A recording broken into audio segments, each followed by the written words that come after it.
하나의 말씀은 고린도전서 15장 1절에서 4절까지 말씀입니다. 제가 읽어드리도록 하겠습니다. 형제들아, 내가 너희에게 전한 복음을 너희에게 알게 하노니 이는 너희가 받은 것이요 또 그 가운데 선 것이라. 너희가 만일 내가 전한 그 말을 굳게 지키고 헛되이 믿지 아니하였으면 그로 말미암아 구원을 받으리라. 내가 받은 것을 먼저 너희에게 전하였노니 이는 성경대로 그리스도께서 우리 죄를 위하여 죽으시고 장사 지낸 바 되셨다가 성경대로 사흘 만에 다시 살아나사. 아멘. 이게 말씀하기 전에 각자 있는 모든 현장에서 신앙 고백하도록 하겠습니다. 신앙 고백하시겠습니다. 주는 그리스도시요 살아계신 하나님의 아들이십니다. 아멘. 네, 반갑습니다. 저는 강남 강북대교구를 맡아서 사역하고 있는 나성주 목사라고 합니다. 이렇게 온라인으로 영상으로 이렇게 만나 뵙게 돼서 너무 반갑고 저도 개인적으로 굉장히 영광이고 참 이렇게 농인 예배에 오는 어떤 기회가 굉장히 적을 텐데 이렇게 또 저를 또 예배를 설 수 있도록 인내하시는 게 정말 감사를 드립니다. 참 이 농인교회라는 것은 예원교회에 다니는 모든 성도들에게는 굉장히 큰 의미가 있는 교회입니다. 아무래도 이 교회의 시작이 담임 목사님, 오늘 말씀하셨지만 그 개인의 어떤 기도 속에서 시작된 그 모태가 교회로부터 있었기 때문에 이 교회가 가지는 의미는 저희도 남다르고 또 모든 성도들도 남다른 것 같습니다. 저도 이 교회를 이제 20년 넘게 다니게 되어지는데 그렇게 하면서 이 농인교회가 우리 교회에 차지하고 있는 영적인 배경들이나 영적인 분들이 있다는 걸 알기 때문에 참 이 자리가 굉장히 또 두렵고 떨리기도 하고 감사하고 영원한 자리이기도 하고 여러 가지 복잡한 마음들이 듭니다. 이렇게 함께 하게 돼서 감사드리고 굉장히 부족한 부분이 있었지만 오늘 이 말씀을 통해서 여러분들에게 큰 은혜가 전달되기를 바라고 하나님의 주신 중요한 말씀을 붙잡게 되는 그런 최후의 기다리는 시간 되기를 기도하겠습니다. 특별히 우리 유병 목사님이 또 손이 지금 하신 가운데 있는데 이 목사님도 계속 기도해 주시고 또 함께하는 모든 사역자와 성도를 위해서 함께 기도해 주시기를 바랍니다. 오늘 나눈 말씀 가지고 복음 가운데 산 것이다 라는 제목으로 함께 은혜를 나누도록 하겠습니다. 우리가 매주일마다 예배를 드리는데 이 예배를 통해 붙잡아야 될 가장 중요한 것이 있다면 그것이 무엇이냐? 우리의 영적인 정체성입니다. 우리 농인교회 모든 성도님들은 매 주일 드리는 그 예배를 통해서 영적 정체성을 날마다 굳게 붙잡으시기를 바랍니다. 오늘도 말씀을 통해 뭐라 말씀하셨냐? 우리는 지금 말세를 살아가는 가운데 있는데 말세를 살아가는 우리는 현장에 끌려다니는 신분이 아니라는 겁니다. 현장에 미혹돼서 끌려다니는 신분이 아니라 현장을 이끌어가고 현장의 영적 영향력을 주는 사람이 바로 여러분 성도라는 거죠.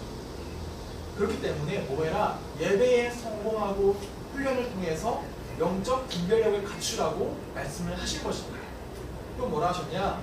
말세에 재난과 전쟁과 기근이 있을 것인데 이것이 갈수록 점점 더 심해져 가지만 우리가 가지고 있는 이 복음은 어떤 상황에서도 현장을 살리는 능력의 복음이다 말씀하셨습니다. 그렇기 때문에 여러분에게 주어진 모든 상황을 복음 확산의 기회로 삼으라고 말씀을 하신 것입니다. 오늘 이 말씀을 여러분은 나의 영적 정체성으로 굳게 붙잡으시기를 바랍니다. 상황이 정체성이 아니고요. 현실이 정체성이 아닙니다. 내게 있는 문제가 정체성이 아니라 말씀이 나의 영적 정체성임을 붙잡으시고 기도 속에 붙잡으시면 된다는 겁니다. 그렇게 해서 다시 오실 예수 그리스도를 기다리고 기대하시면서 세상을 살리는 참된 지혜를 가지는 237 치유 서비스로 하게 되는 은혜가 있기를 기도하겠습니다. 이렇게 말씀을 통해 주신 영적 정체성을 굳게 붙잡고 이 정체성에 걸맞는 사명을 감당하기 위해서 오늘도 여러분이 도전해야 될, 우리가 도전해야 될 중요한 것이 무엇이냐? 오늘 말씀처럼 복음 가운데 서는 것입니다. 오늘 읽은 이 본문 1절과 2절을 보면 이 복음을 우리 모든 성도님께서는 하나님의 은혜로 인해 많은 전도자들을 통해 전달받으셨습니다. 크게는 성경에 나와 있는 많은 인물들을 통해, 작게는 정주 목사님, 정주환 목사님, 유병환 목사님, 등을 통해 우리가 이 복음을 여기까지 전달받아 진리로 굳게 붙잡게 되었다는 거죠. 진리로 굳게 붙잡은 것으로 끝난 것이 아니라 지금도 이 복음 가운데 굳건히 서오고 있다는 것입니다. 그건 어떻게 해라? 이제는 흔들리지 말아라. 변질되지 말아라. 그리고 이 복음을 굳게 붙잡고 지켜내서 하나님이 주시는 구원에 참여하는 자가 되라고 말씀하시는 것입니다. 더 나아가 나만 참여하는 자가 되는 것이 아니라 내 주위에 있는 모든 사람을 구원하기를 원하시는 하나님의 구원 사역에 참여하는 자가 되라고 오늘 말씀하고 있는 것입니다. 이것을 위해서 어떻게 하라는 것이냐? 너희가 이 복음을 알게 되기를 원한다라고 바울이 지금 말씀하고 있는 것입니다. 왜 그러냐? 바로 이 땅 가운데 하나님의 교회로 선 하나님의 교회인 우리 농인교회 성도님들이 이 땅 가운데서 그리스도의 몸된 교회로서 우리에게 주어진 정체성을 감당하고 사명을 감당하기 위해 가장 중요한 것이 무엇이냐? 복음이라는 거죠. 참된 능력과 배경이 이 복음에서 오기 때문에 복음을 알아가라는 것입니다. 그래서 교회가 교회되어질 수 있는 유일한 근거는 무엇이냐? 바로 복음입니다. 여러분이 그리스도인으로서 그리스도인이 될 수 있는 유일한 기초 역시 바로 복음입니다. 이 복음을 체험하고 삶에 적용할 때 참된 그리스도인이 될 수 있는 것이기 때문에 바울이 오늘 고린도전서 15장을 통해 이 기독교 복음의 가장 중요한 부활의 교리를 다시 전달하고 있는 것입니다. 다시 복음을 또 강조하고 있는 것입니다. 그렇다면 오늘 말씀을 통해서 복음이신 예수 그리스도, 그 그리스도가 나의 그리스도가 되어지고 또 그 가운데 서게 되므로 우리를 보내시는, 이번 주 우리를 보내시는 모든 만남과 모든 현장에서 복음으로 서게 되고 237 나라 5천 종족 모든 현장 가운데 예수가 그리스도심을 증언하는 237 파스콘으로 서게 되시기를 주님의 이름으로 축복합니다. 그럼 첫 번째로 예수 그리스도의 십자가가 복음이다입니다. 예수 그리스도의 십자가가 복음이다. 3절을 다시 보면 이렇게 말씀하고 있습니다. 내가 받은 것을 먼저 너희에게 전하였다. 이 말이 무엇이냐? 사도 바울이 고린도 교회에 가장 중요한 내용을 전달했다는 겁니다.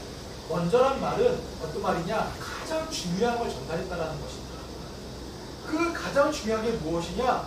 바로 복음이라는 거죠. 그럼 무엇이 복음이냐? 복음은 무엇입니까?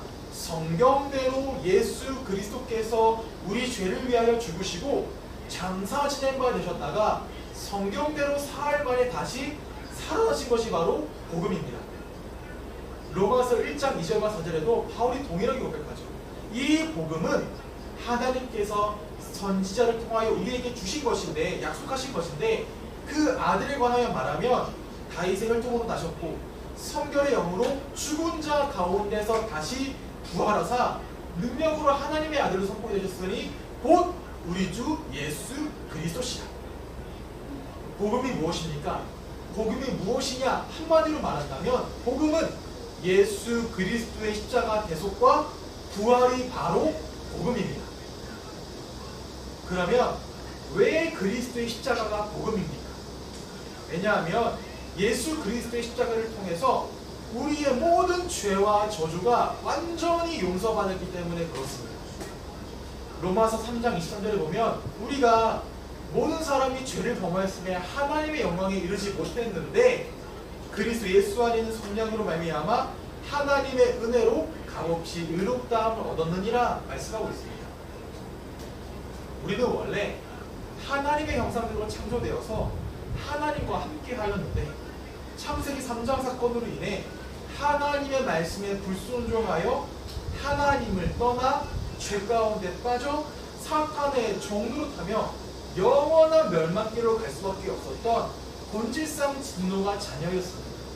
모든 사람이 본질상 진노의 자녀에 빠질 것이죠. 그러면 무엇이 죄입니까? 성경이 말하는 죄란 창조주 하나님이 만든 피조물인데 하나님의 형상 가진 존재인데 그래서 마땅히 하나님을 따라가며 살아가야 되고 하나님의 말씀을 지키며 살아가야 되는데 하나님의 말씀을 의도적으로 거부하고 의도적으로 어기고 하나님을 떠나 내가 내 인생의 주인 되고자 하는 것을 보고 성경은 죄라고 말합니다. 그로 인해서 하나님의 형상을 다 잃어버리고 우리의 모든 것이 다 부패되었는데 마음도 생각도 의지도 감정도 모든 것이 다 부패되고 오염되어졌다는 거죠.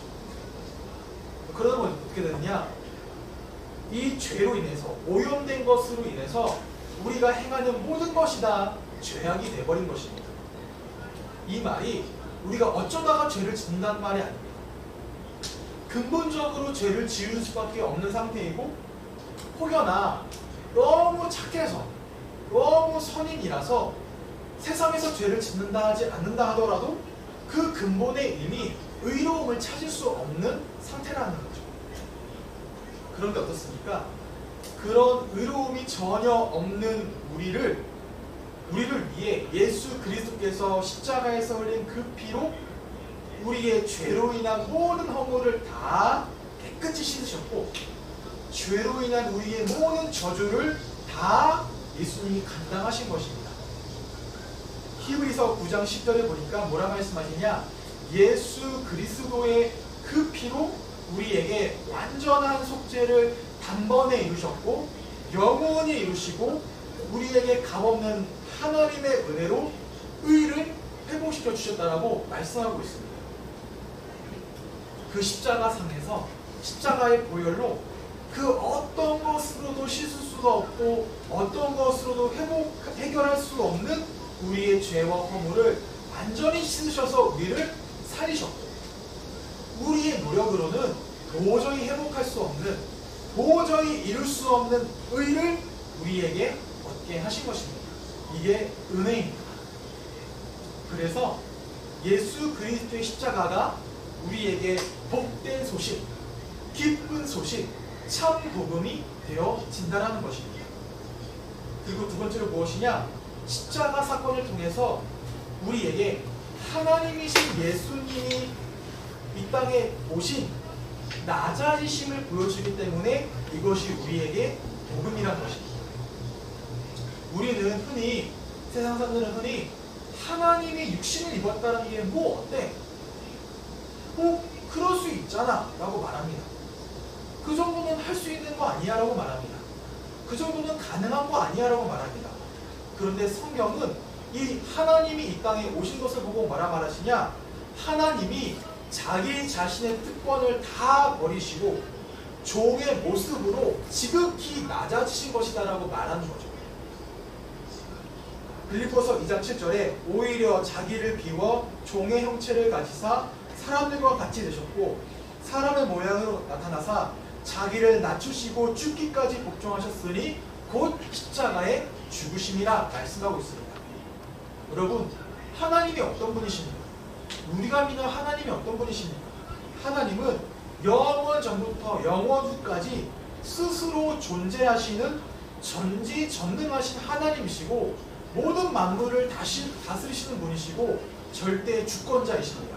전능자이십니다. 그런데 그 하나님이 모든 특권을 다 버리고 우리와 같이 되셨다는 거예요. 이게 무슨 말이냐? 하나님은 영원 전부터 영원 후까지 그 자리에서 인식할 수 있으십니다. 그런데 그분이 갑자기 시간의 한계를 느껴야 되는 거예요. 존재 자체가 모든 곳에 다 거할 수 있는 하나님이신데 갑자기 장소의 제한이 걸리는 겁니다.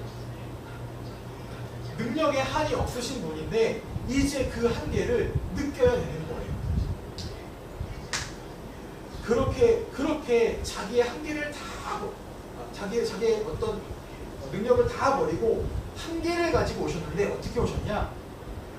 세상의 가장 낮은 자리, 세상의 가장 낮은 신분으로 오셔서 세상의 모든 멸시를 다 견디셨답니다.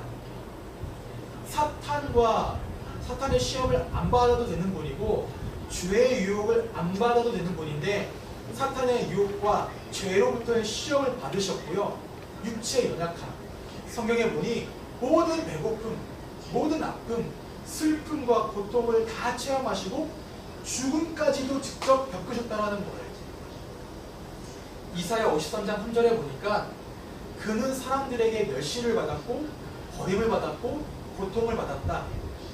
사람들이 그에게서 얼굴을 돌렸고 그가 멸시를 받으니 우리도 덩달아 그를 전혀 존귀하게 여기지 않았다라고 성경은 말하고 있습니다. 그러면 왜 그렇습니까? 왜 이렇게까지 하셔야 됩니까? 하나님.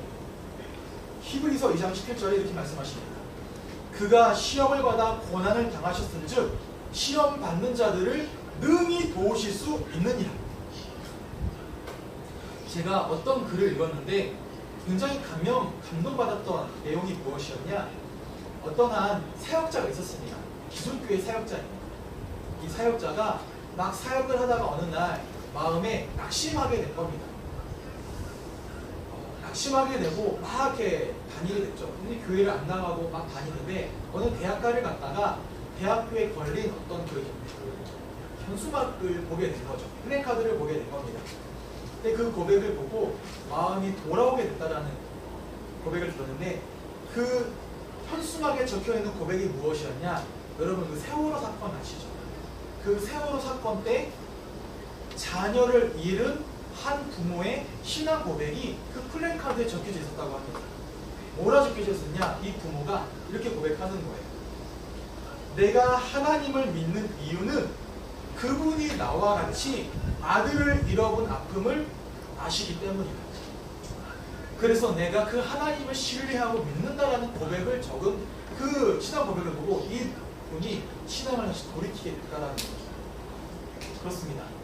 예수님께서는 여러분이 겪는 아픔, 고통, 슬픔, 눈물을 친히 겪으시고 그것을 알고 계십니다.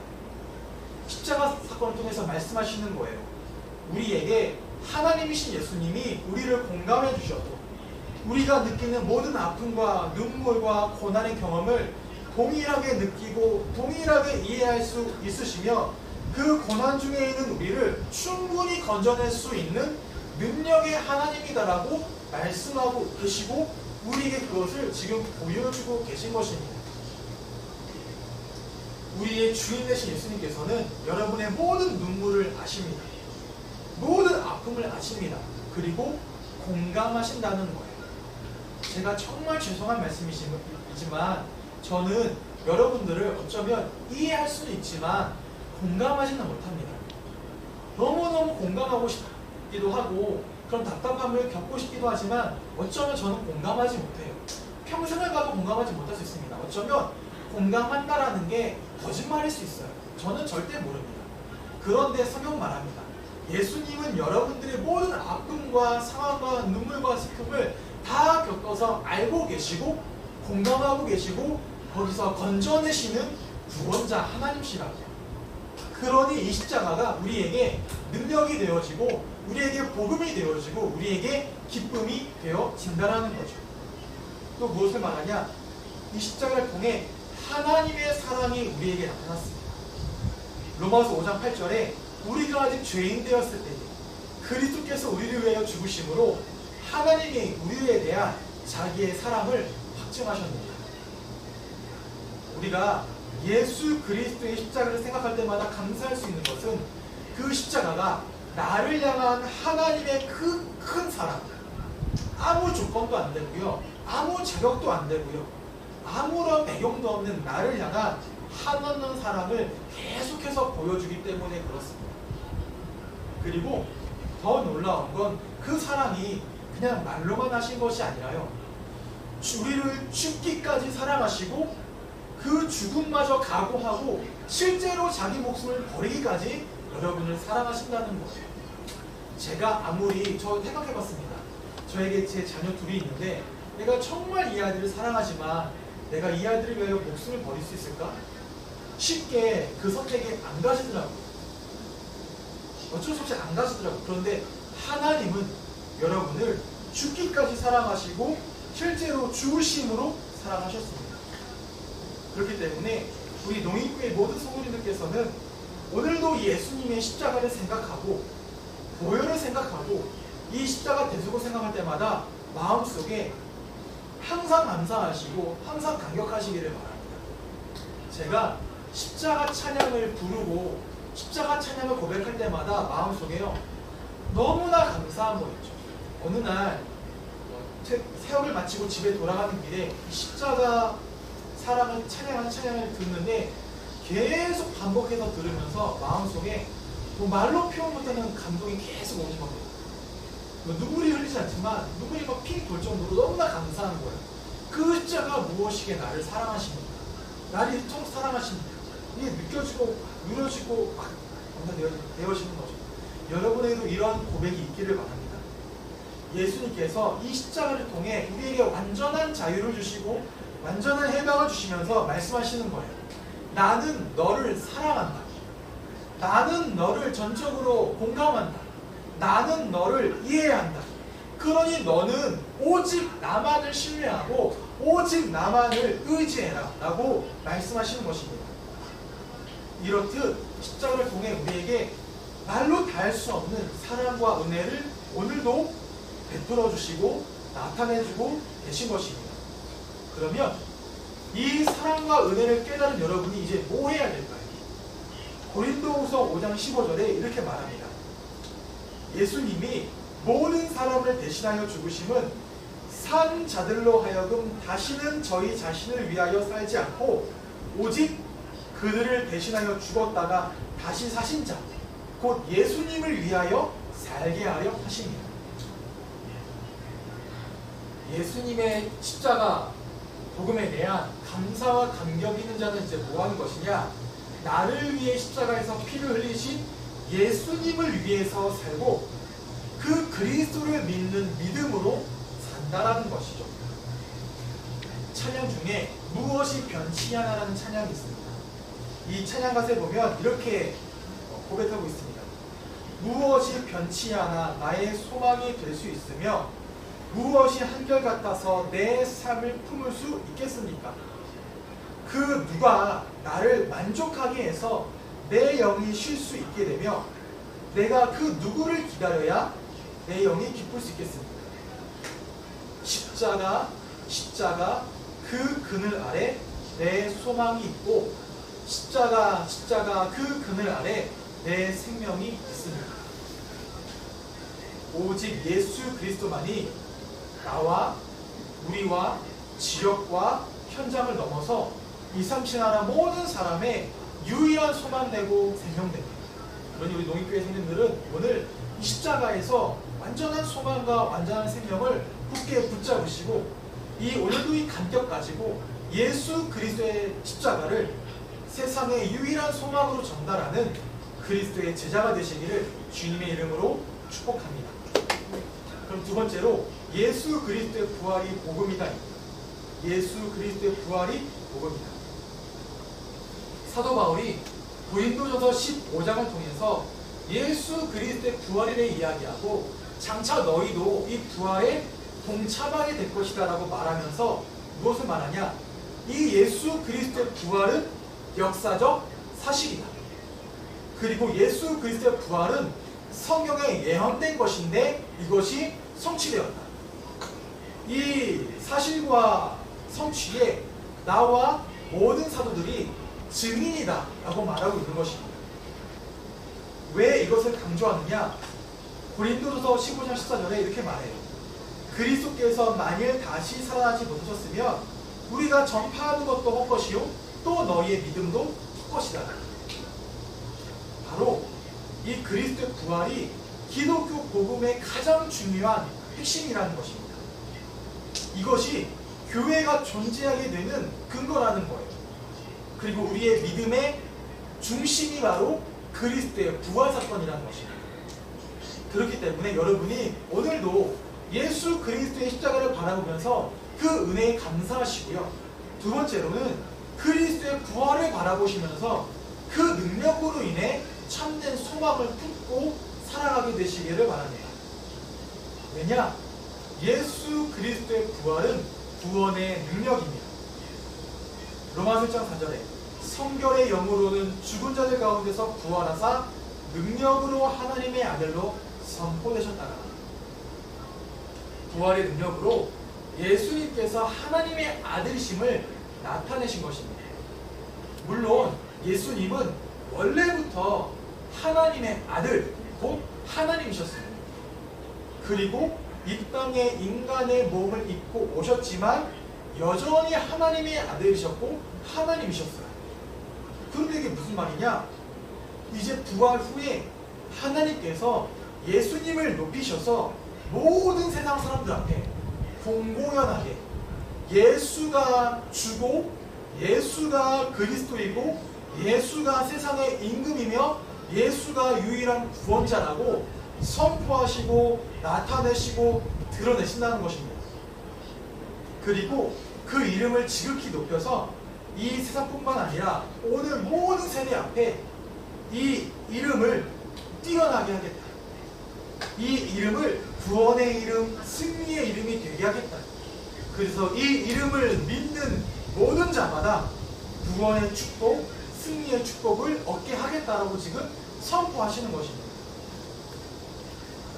이 축복을 예수 이름을 믿는 자마다 받아 누리게 하실 것입니다. 그래서 중요한 것이 예수님께서 그리스도로 부활하셨기 때문에 예수님의 선지자, 제사장, 왕의 사역이 참된 사역이 되는 것이고 완전한 사역이 되는 것입니다.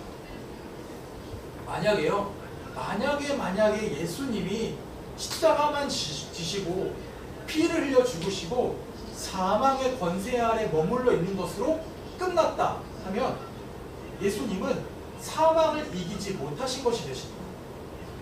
궁극적으로는 사탄을 이기지 못한 게 됩니다. 그렇기 때문에 예수님이 하나님이시란 것을 증명할 수 있는 길이 없어요. 그냥 죽은 것으로 끝난 것이기 때문에. 그러니 뭐가 안 되냐? 구원자가 되실 수 없는 것입니다. 그래서 바울이 고린도전서 15장 17절에 이같이 말하는 것입니다. 그리스도의 부활이 없으면 너희의 믿음도 헛되고 우리가 전하는 복음도 헛되고 우린 여전히 죄와 저주 아래에 있을 것이다. 그런데 여러분, 부활이 헛된 것입니까? 부활이 거짓말입니까? 부활이 가짜입니까? 그렇지 않지 않습니까? 예수님은 진짜로 부활하셨고 이 부활은 역사적 사실이며 성경적인 사실이고 모든 제자들이 직접 체험했고 보았고 지금도 증거하는 바이며 여러분들이 믿음으로 굳게 붙잡고 있는 믿음의 도리가 되지 않습니까? 그래서 예수 그리스도의 부활의 복음은 오늘도 우리를 모든 죄와 저주에서 던지시는 자유하게 하시는 구원의 능력이 되면서 오늘도 우리를 다시 살리고 다시 회복하는 치유의 능력이 되고 우리를 하나님 자녀로 살아가게 할 수 있는 우리의 영광이 되어진다는 것입니다. 그러니 오늘도 예수 그리스도의 부활을 굳게 붙잡으시기를 바랍니다. 그리고 부활이 무엇을 말하냐?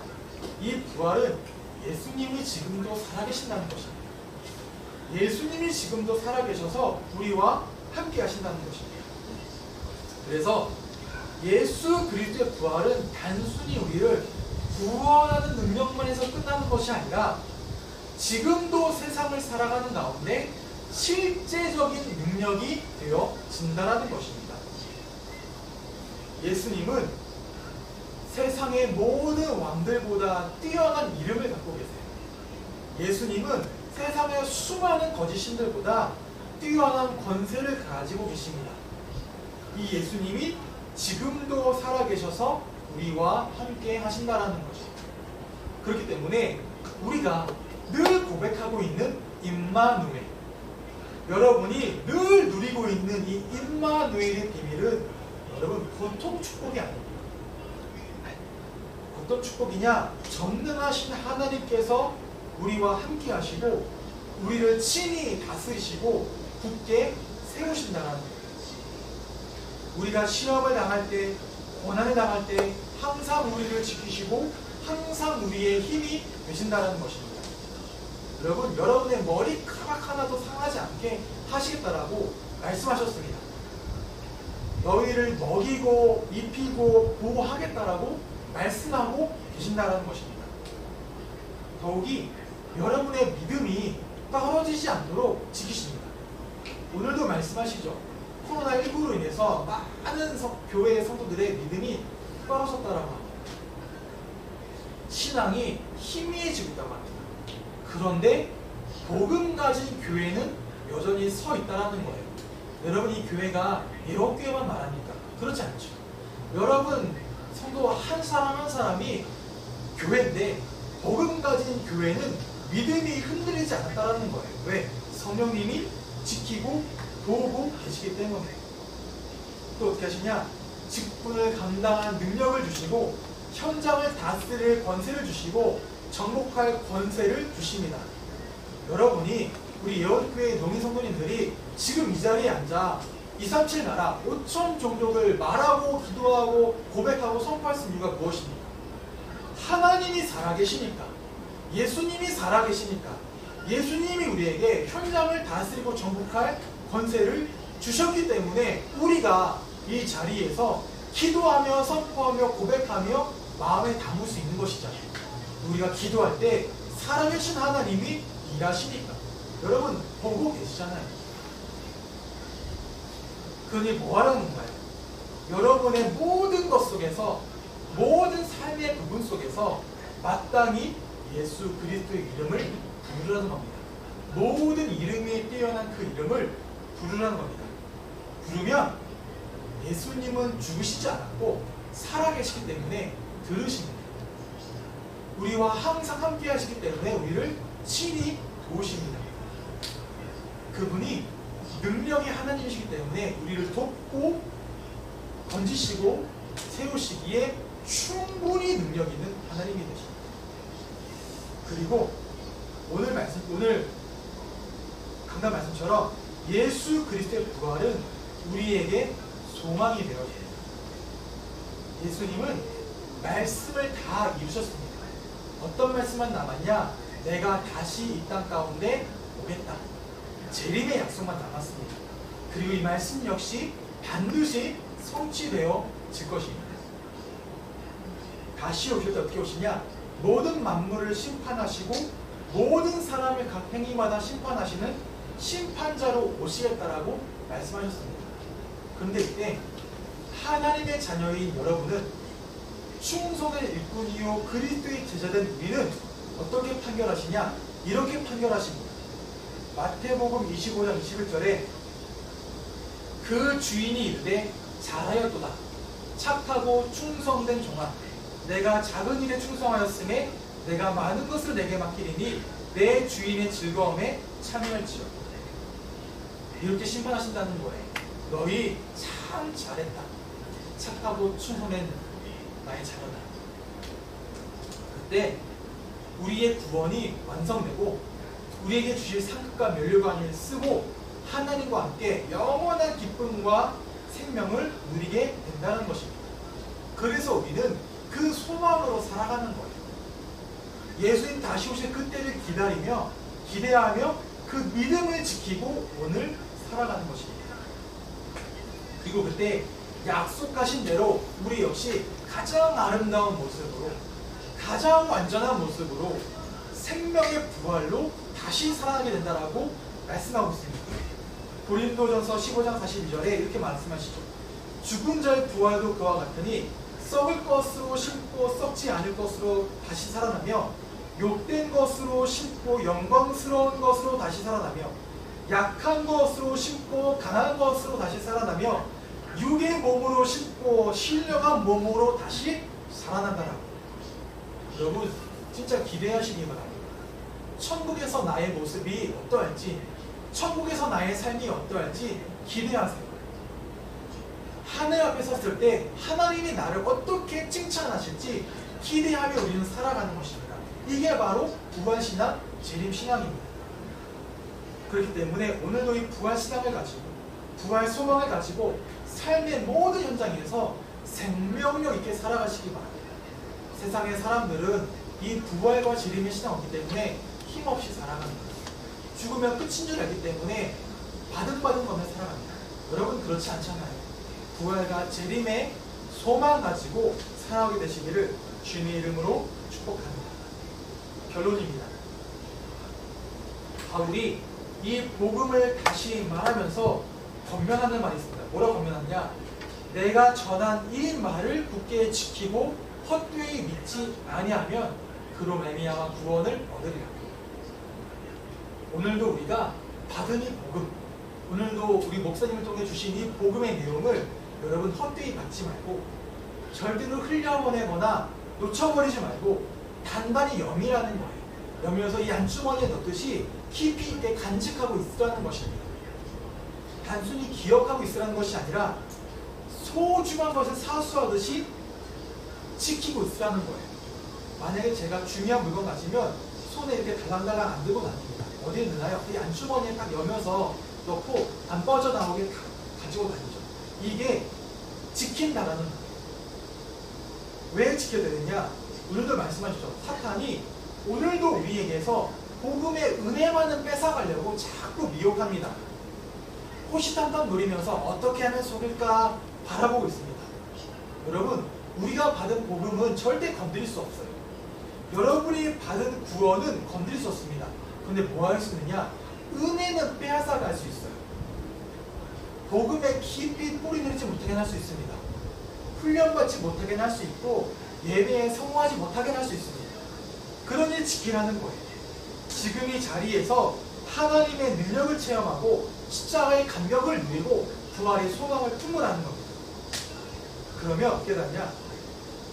구원을 얻게 되리라 말씀하고 있습니다. 복음을 굳게 붙잡으세요.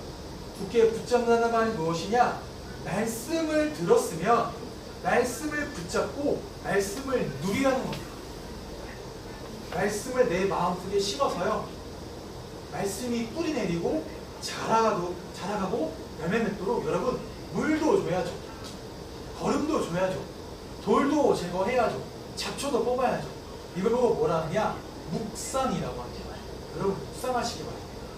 묵상하셔서 말씀이 내 삶에 담겨지고 내 삶을 움직여가도록 한 가지 어플리케이션 말씀하시죠. 한 가지 딱 붙잡고 한 주간 실행해 가는 것입니다.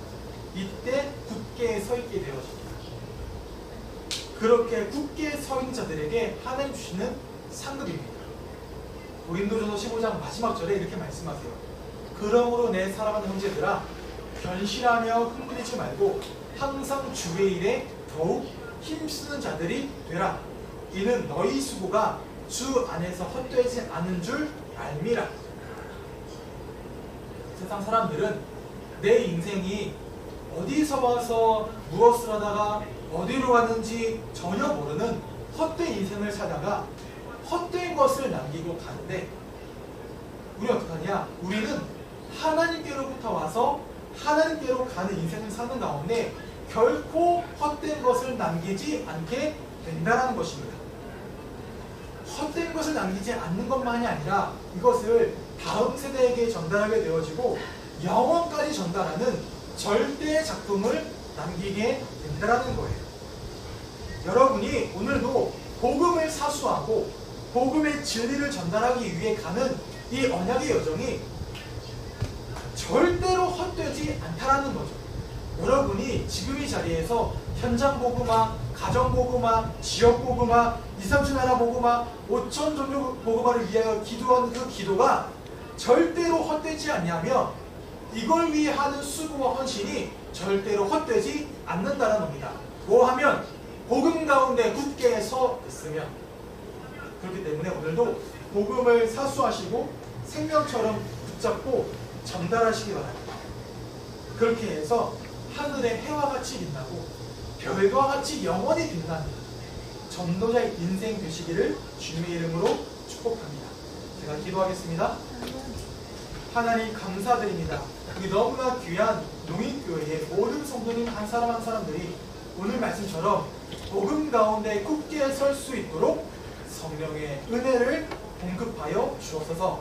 오늘도 예수 그리스도의 십자가 복음을 굳게 붙잡고 감격하며 감사하며 누릴 수 있게 하시고 예수 그리스도의 부활의 능력을 굳게 붙잡아 소망을 가지고 살아나갈 수 있도록 인도하시고 역사하여 주옵소서. 오늘도 십자가의 복음과 부활의 복음을 굳게 붙잡고 살아가는 우리 모든 성도들이 현장에서 복음 가운데 설 때에 우리의 삶을 통해 영원까지 전달되어지는 절대 작품 남기는 전도자의 인생 될 수 있도록 인도하시며 역사하여 주옵소서. 그래서 우리 농인교회 성도를 통하여서 이 삼천 나라 모든 농인들이 살아나고 5천 종족의 모든 농인들이 복음화되어지는 그때까지 이 교회를 붙드시고 사용하시며 축복하시고 주님 함께하여 주옵소서. 예수 그리스도 이름으로 기도드립니다. 아멘.